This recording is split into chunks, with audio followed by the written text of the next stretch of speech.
بسم اللہ الرحمن الرحیم والحمد للہ رب العالمین والصلاة والسلام علی سید المرسلین وعلی آلہ وصحبہ اجمعین، اما بعد۔ محترم ناظرین کرام، احکام دین کا پروگرام لے کر حاضر ہوں۔ آپ کے سوالوں کے جواب ہم اس میں کتاب و سنت کی روشنی میں پیش کرتے ہیں، تو آئیے سوالوں کی طرف آتے ہیں۔ آج کا جو پہلا سوال ہے وہ یہ ہے، ایک صاحب اپنا واقعہ لکھتے ہیں کہ میں رسول اللہ صلی اللہ علیہ وسلم کے حجرے کے پاس، یعنی جہاں مدفون ہیں، وہاں تھا کہ ایک آدمی آیا اور وہ سجدے میں اس طرف یعنی رخ کر کے سجدے میں گر پڑا۔ اس کو ہم نے ٹوکا کہ بھئی تم یہ کام جو کرتے ہو غلط ہے، رسول کو سجدہ کرنا جائز نہیں ہے۔ تو وہ کہتا نہیں ایسا کچھ نہ کہیے، میں نے یہ سجدہ تعظیم کے لیے کیا ہے، احترام کے لیے کیا ہے۔ پھر وہ لڑتے ہوئے کہا کہ آپ نہیں سورہ یوسف نہیں پڑھتے ہو، سورہ یوسف میں یہ ہے کہ حضرت یوسف کے والدین نے اور ان کے بھائیوں نے ان کو سجدہ کیا۔ تو سجدہ تو کیا ہوا ہے، سجدہ تو انسان کو کیا، قرآن مجید سے اس کا ثبوت ملتا ہے۔ تو یہ کریں کہ ایسے استدلال کرنے والے کو ہم کیا کہیں؟ ہم یہ جواباً کہتے ہیں کہ بھائی ایسا ہو سکتا ہے کوئی آدمی جو اسلام میں سجدہ تعظیمی جس کو انہوں نے کہا اس کی حقیقت کو نہ سمجھتا، اس لیے اسلام میں سجدہ تعظیمی منع ہے۔ یہ سجدہ کا طریقہ، پیروں پہ گر پڑنے کا طریقہ، یہ دوسری مذہبوں کا ہے، یا حضرت یوسف علیہ السلام کے اس زمانے میں یہ چیز جائز تھی کہ آدمی کسی کو زیادہ تعظیم دینا چاہتا ہے تو اس کے سامنے سجدہ کر لیتا تھا۔ اور یہ طریقہ تو بہت سے قوموں میں تھا۔ حضرت معاذ بھی رسول اللہ صلی اللہ علیہ وسلم کے پاس جب ایک بار حضرت یمن گئے تھے، وہاں سے واپس آئے تو آپ نے رسول کو سجدہ کرنا چاہا، تو اللہ کے رسول نے ٹوکا یہ کیا کرتے، تو کہا کہ اللہ کے رسول آپ کیوں منع کرتے ہیں؟ میں تو وہاں تھا، ہم نے دیکھا لوگ اپنے بادشاہوں کو سجدہ کرتے ہیں، تو آپ تو اور بہت عظیم انسان ہیں، آپ کو کیوں نہ سجدہ کیا جائے؟ تو آپ نے اس وقت ان کو ایک حدیث میں بتایا کہ تمہیں یہ جائز نہیں ہے، اگر میں کسی کو کرتا جائز کہ ہاں سجدہ کر لے تو کچھ اور کہتا۔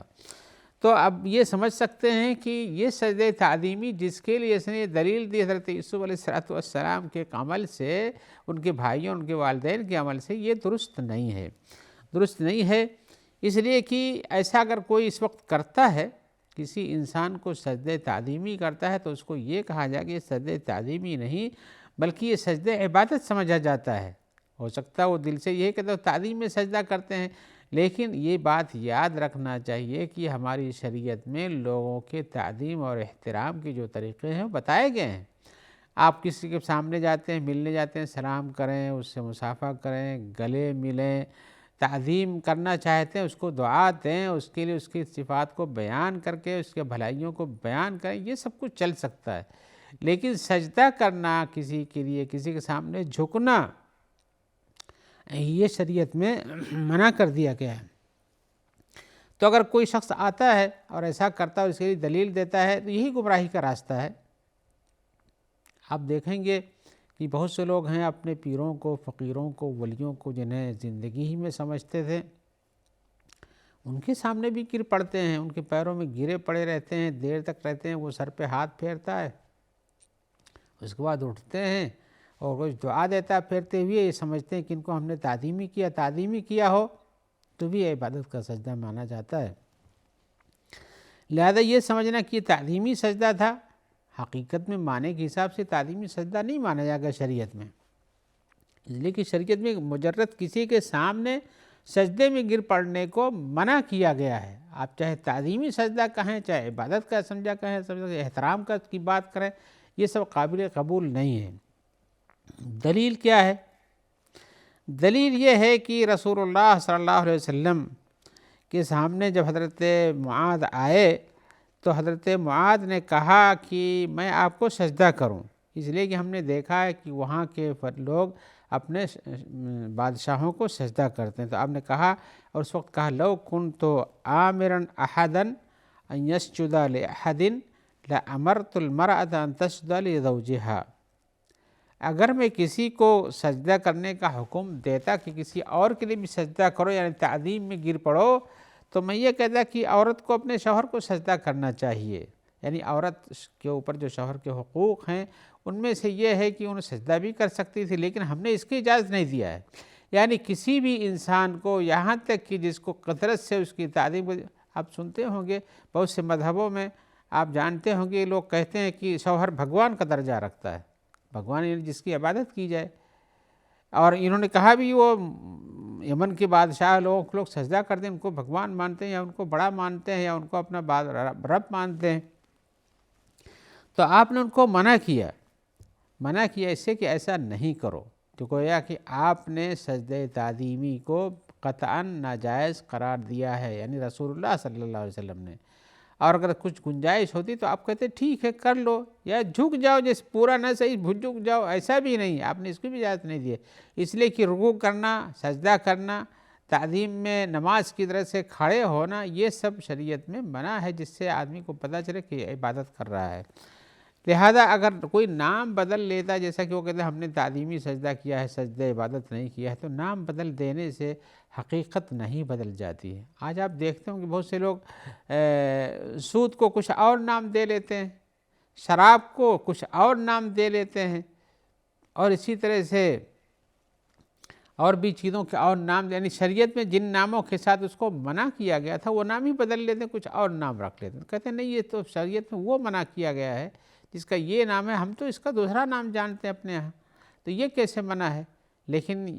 شریعت میں اگر نام آپ ڈھونڈتے ہیں، لیکن شریعت صرف نام کی کچھ چیزوں کی نہیں ہے، بلکہ شریعت اس مفہوم کو، اس مقصود کو، اس کی خاصیت کو دیکھتے ہوئے اس چیز کو روکتی ہے۔ لہذا شریعت میں جب سجدے کو روکا گیا ہے تو وہ تعظیمی آپ کہیں تو بھی منع ہے، اور عبادت کا سجدہ تو منع ہی منع ہے، اس میں کوئی دو کلام نہیں ہے، دو بات نہیں۔ لہذا حضرت یوسف علیہ السلام کے سجدے پر سجدہ جو لوگوں نے کیا، وہ تو ایک وجہ تھی کہ انہوں نے خواب دکھایا گیا اللہ تعالی سے۔ آپ یہ جانتے ہیں خوابوں کے اندر بہت سی چیز حقیقت پر مبنی نہیں تھی، لیکن اس کے مشابہ ہوتی ہے، تو اس سے مشابہ سے پتہ چلتا ہے۔ جیسے تعظیم کسی کرنا چاہتے ہیں، بڑا کسی کو دکھانا ہوتا ہے تو لوگ تو سجدہ کر رہے ہیں، ان کے پیچھے چلتے ہیں، ان کے احترام میں کھڑے ہوتے ہیں۔ حضرت یوسف نے جو خواب دیکھا تھا اپنے بچپن میں کہ میں دیکھ رہا ہوں کہ 11 ستارے اور سورج اور چاند، شکل انہوں نے ستاروں کو دیکھا، سورج اور چاند کو دیکھا کہ یہ مجھ کو سجدہ کر رہے ہیں، تو اب یہ چیز تو انہونی سی نظر آتی ہے، ستارے اور سورج چاند کسی انسان کیوں سجدہ کریں گے؟ لیکن جب اس خواب کو انہوں نے اپنے والد صاحب سے بیان کیا تو والد صاحب نے بتایا کہ جو سنا اور کہا کہ اس خواب کو کسی اور پہ نہیں بیان کرنا، گویا کہ والد کو یہ بات سمجھ میں آ گئی، اس کی تعبیر کی اس کا مقام بہت اونچا ہونے والا ہے۔ لیکن وہ قصہ تو طویل ہے، آپ سورہ یوسف میں پڑھیے، پھر بھائیوں نے کیا مکر کیا اور لے گئے ان کو کنویں میں ڈالا اور گم کر دیا اور کہا بھیڑیا کھا گیا ہے۔ پھر اس کے بعد آزمائش کی گھڑی شروع ہوئی، وہاں سے گئے اور عزیز مصر کے پاس پہنچے، پھر جیل میں ڈالے گئے، قصہ طویل ہے، آپ قرآن مجید کی صورت میں پڑھیں۔ پھر نکالے گئے، پھر اس کے بعد وہ وہاں کے وزیر خزانہ ہو گئے، پھر قحط سالی پڑ گئی، انہوں نے بھی خواب کی تعبیر بتایا قحط سالی پڑے گی، تو اس کے بعد پھر اس قحط سالی میں ان کے والدین اور اسی طرح سے 11 بھائی، 10 بھائی ان کی دوسری ماں سے، اور ایک بھائی یامین جو ہیں بنیامین، یہ ان کے جو سگے بھائی تھے ان کے ساتھ یہ سب آئے، قصہ آپ دیکھیں گے اس میں پہلے لگے۔ تو جب حضرت یوسف علیہ السلام نے اپنے والدین کو عرش پر یعنی تخت پر بلایا، عرش ہے تخت پر بلایا، اور اس کے بعد بھائی بھی آئے، جبکہ انہوں نے معاف کر دیا سب کو، تو یہ لوگ ان کی تعظیم میں سجدے میں گر پڑے تھے، اور کسی کی جان بخشی ہو، یوسف جیسا جس کو ستایا گیا ہو، اور اس کے بعد ان کے والد کو کس طرح سے ان کو انہوں نے ستایا ہو اور کتنی تکلیف اٹھائی ہو، اس کے بعد آدمی قدرت پائے اور اس کو معاف کر دے تو احترام کے قابل تو ہے ہی۔ ان کی شریعت میں یہ جائز تھا کسی کے احترام اور تعظیم میں سجدہ کر لیا جائے، تو ایسا کیا انہوں نے، لیکن یہ ان کی شریعت تھی، ہماری شریعت میں اس چیز کو منع کر دیا گیا ہے۔ لہذا ہماری شریعت کے اندر تحیہ یعنی سلام پیش کرنا ہے، تعظیم و تکریم کرنا ہے، زبانی طور پر، عملی طور پر، لیکن سجدہ کر کے نہیں۔ لہذا یہ خواب کی جو تعبیر تھی ان کو وہاں پر اس طرح سے نظر آئی کہ سورج اور چاند ان کے والدین اور اسی طرح سے 11 ستارے ان کے بھائی لوگ، یہ تعبیر اس طرح سے ہوئی کہ اس طرح سے ان لوگوں نے سجدہ کیا، اور اس خواب کی تعبیر جو شروع میں دیکھا تھا اس طرح سے پیش آئی۔ لہذا جو آدمی استدلال کرتا ہے کہ ہم ان کو سجدہ کرتے ہیں اور یہ تعظیمی سجدہ، احترامی سجدہ اور جائز ہے، ہم عبادت نہیں کرتے ہیں، شریعت میں منع جب رسول اللہ صلی اللہ علیہ وسلم نے اپنے سامنے حضرت معاذ کو اپنا سجدہ کرنے سے روکا، تو پھر کسی انسان کے لیے آپ سجدہ کریں، کہیں تعظیم کر رہے ہیں، یہ بھی سراسر منع ہے، بلکہ اور بڑا جرم ہے۔ رسول کو نہیں کر سکتے تو غیر رسول کو کرنے کی کہاں سے اجازت ہو سکتی ہے؟ لہذا کسی کا استدلال کرنا رسول اللہ صلی اللہ علیہ وسلم کی وفات کے بعد بھی کہ ان کی قبر کے سامنے جائے اور سجدہ کرے اور کہے کہ ہم یہ سجدہ تعظیمی کر رہے ہیں، یہ غلط ہے۔ رسول نے اپنی زندگی میں نہیں کہ وہ کرنے دیا کسی کو، تو مرنے کے بعد کیوں جائز ہوگا؟ اور کسی کے لیے بھی جائز نہیں ہو سکتا ہے۔ لیکن جو لوگ کرتے ہیں ان کے لیے لوگ ان کو اس طرح سے خرافات اور اسی طرح سے کہانیاں اور بہت ساری چیزیں، کرامات سنا کر کے کہتے ہیں کہ یہ سب کچھ کر سکتے ہیں، لیکن یہ سب دجل و فریب ہے، اس سے لوگوں کو بچنا چاہیے۔ آئیے ہم ایک اور سوال کی طرف آتے ہیں۔ سوال میں ہمارے بھائی پوچھ رہے ہیں کہ اپنے خواہشات نفس کی اتباع کرنا کب شرک ہو سکتا ہے اور کب شرک نہیں بنتا ہے؟ بہرحال ہمارے بھائی کا یہ سوال اپنی جگہ پر مہم ہے کہ انہیں اس طرح خوف ہے کہ ہم کبھی اپنے دل کی باتوں کو، اپنے خواہشات کو ترجیح دے دیتے ہیں، اس کو کر جاتے ہیں، تو کیا اس سے بھی شرک ہو سکتا ہے؟ اور کب ایسا ہو سکتا ہے کہ شرک نہ بنے؟ یہ ہم دعا کرتے ہیں کہ اللہ تعالیٰ ایسے لوگوں کو اس بات کی توفیق دے کہ بھائی ہمیشہ اپنے اعمال کو پرکھتے رہنا چاہیے۔ ایسا نہیں ہے کہ آپ جو کچھ کرتے رہیں اس پر مواخذے کے لیے چھوڑ دیں کہ اللہ تعالیٰ کے یہاں ہوگا۔ کہیں ایسا نہ ہو کہ آپ اللہ تعالیٰ کے پاس پہنچے اور ایسا عمل کرتے ہیں جو آپ کے سارے عمل کو برباد کر دیتا ہو، شرک ہو جاتا ہو، تو پھر آپ کیا کریں گے؟ وہاں تو پہنچ کے شرک کے سامنے کوئی بھی عمل نہیں کام آئے گا، کوئی بھی مغفرت نہیں، استغفار نہیں کر سکتا، کوئی سفارش نہیں کر سکتا ہے، اللہ تعالیٰ بھی نہیں معاف کریں گے۔ لہذا اس بات کو جاننا چاہیے۔ اب یہ شرک کب ہو جاتا ہے؟ آپ جن چیزوں کو اپنا ایمان سمجھتے ہیں، اللہ کو ایک ماننا، اللہ کی عبادت کرنا، اللہ کے لیے سجدہ کرنا، اللہ کے لیے نماز پڑھنا، اللہ سے دعا کرنا، اپنی ضرورتوں میں اللہ کو پکارنا، اپنے حاجات کو اللہ کے سامنے رکھنا، وہی دینے والا ہے۔ ان سب چیزوں میں آپ کسی اور کو سمجھیں کہ یہ بھی کر سکتا ہے، تو یہ توحید میں شرک ہے۔ جو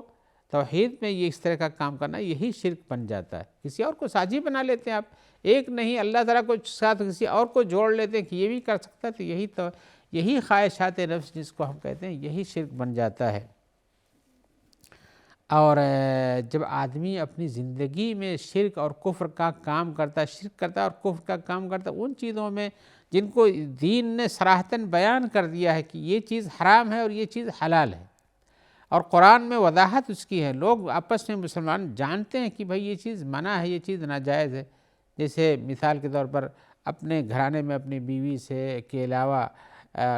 بیٹی سے شادی کرنا، اپنی ماں سے شادی کر لینا یا ان کے ساتھ ایسا کرنا، یہ سب حرام ہے شریعت میں، کھلا ہوا اس کے بارے میں ممانعت آئی ہے۔ یا اسی طرح سے آپ یہ سمجھیں کہ بھئی اللہ کا ایک گھر بیت اللہ ہے، اس کا طواف کیا جاتا ہے، شریعت نے اس کا حکم دیا ہے۔ اللہ کے گھر کے علاوہ دوسرا بھی ایک گھر ایسا بنایا جا سکتا ہے جس میں لوگ اس کا طواف کریں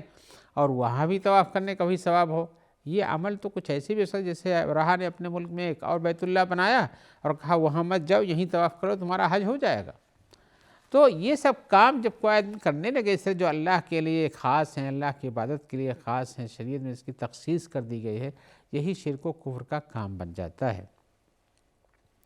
لیکن اگر اپنے خواہشات نفس کی اتباع میں ایمان کی کوئی چیز برباد نہیں ہوتی ہے، یعنی جس سے ایمان بنتا بگڑتا ہے، بلکہ عمل میں خرابی آتی ہے، تو وہ ہو جاتا ہے، لیکن یہ شرک نہیں بنتا ہے، یہ گناہ بنتا ہے۔ تو آپ ذرا جان لیں کہ شرک اور گناہ میں کتنا فرق ہوتا ہے۔ گناہ وہ ہوتا ہے جو آپ کی عملی زندگی میں جس کا ایمان سے تعلق نہیں ہے، اس میں کوئی غلطی کرتے ہیں تو یہ گناہ بنتا ہے۔ لیکن ایمانی زندگی کے اندر جو چیز ضروری ہے، اللہ پر ایمان لانا، اللہ کی کتاب پر ایمان لانا، اللہ کے رسول پر ایمان لانا، قیامت کے دن جو حساب کتاب اس پر ایمان لانا،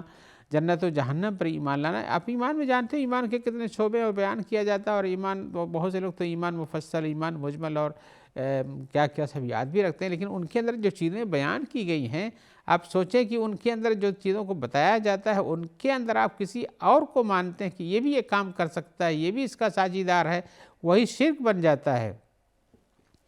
اب عبادتیں جیسے جو کی جاتی ہیں اللہ کے لیے، اس طرح کی عبادت غیر اللہ کے لیے کیجئے تو یہ بھی شرک بن جاتا ہے۔ لیکن جو ایمان کے اور کام ہیں کچھ جن کا حکومت شریعت میں حکم دیا گیا ہے، ان کے اندر آپ اپنے نفس کی اتباع کرتے ہیں تو وہ ایمان کے ساتھ شرک والی بات نہیں بلکہ معصیت آتی ہے۔ مثال کے طور پر آپ کو کہا گیا ہے کہ آپ زنا نہیں کرو، چوری نہیں کرو، شراب نہیں پیو اور اس طرح سے اور کام نہیں کرو، تو یہ عصیان ہے، یہ معصیت ہے، یہ گناہ ہے۔ آپ ایسا کرتے ہیں تو آپ کا ایمان اس سے گھٹتا تو ہے، لیکن شرک اس میں نہیں لازم ہے، اس میں شرک نہیں ہے، لیکن ایمان کی کمی پیش آتی ہے اور اس کو گناہ کہتے ہیں، عصیان کہتے ہیں، معصیت کہتے ہیں۔ لیکن اگر آپ ایسا کام کرتے ہیں کہ اللہ کے لیے ذبح کیا جاتا ہے، ضروری ہے آپ غیر اللہ کے لیے بھی ذبح کرتے ہیں، یا کہ غیر اللہ کے لیے نظر مانتے ہیں، یا اسی طرح سے غیر اللہ کے لیے کہیں طواف کرتے ہیں، یہ سب کام شرک میں تبدیل ہوتے ہیں، گناہ نہیں۔ یہ اس کام کو اس میں شرک ہو جاتا ہے، جو گناہ کیا گناہ سے بہت بڑا ہے، لہذا گناہ سے بڑا آپ کام کیسے کر جائیے جو اس کو شرک ہم نے کہا، یا کفر کا کام کر جائیے، جیسے کہ آپ قرآن مجید کا انکار کر جائیں، قرآن مجید کی کسی آیت کا انکار کر جائیں، اسلام کے ایمانیات اور اعمال میں جو فرض ہیں ان کو آپ چھوڑ دیں، جن چیزوں کو اللہ نے کھلا حرام قرار دیا اس کو نہ مانیں، یہ سب بھی عملی طور پر یہ کفر میں چلا جاتا ہے، اور کفر کے لیے بھی بخشش اس طرح نہیں ہوتی ہے۔ لہذا انسان کا اپنے خواہشات نفس کی اتباع ان چیزوں میں کرنا جن کا تعلق ایمان کے منافی چیزوں میں ہے تو وہ شرک میں تبدیل ہو جاتا ہے، اور انسان کا اپنے خواہشات نفس کی اتباع ان چیزوں میں کرنا جو کہ عملی زندگی میں اسلامی عمل میں ہے تو وہ معصیت اور گناہ بن جاتا ہے۔ لہذا اس فرق کو یاد رکھیے اور اپنے آپ کو بچائیے، اور اب یہ معصیت کے بھی توبہ استغفار ضروری ہے، ورنہ انسان کے لیے تو بہت بڑی مشکل پیش آ سکتی ہے۔ آئیے اسی جواب کے ساتھ ہم آپ سے اجازت چاہتے ہیں، انشاءاللہ اللہ تعالیٰ سے دعا کرتے ہیں کہ اللہ تعالیٰ ہمیں آپ کے ساتھ دوبارہ ملنے اور ایسے پیار پروگرام پیش کرنے کی توفیق دے، اور دعا کرتے ہیں کہ اللہ تعالیٰ ان لوگوں کو جزائے خیر عطا فرمائے جو آپ تک اس پروگرام کے پہنچانے میں ہمارا تعاون کرتے ہیں۔ اللہ تعالیٰ سب کو خیر سے رکھے۔ السلام علیکم ورحمۃ اللہ وبرکاتہ۔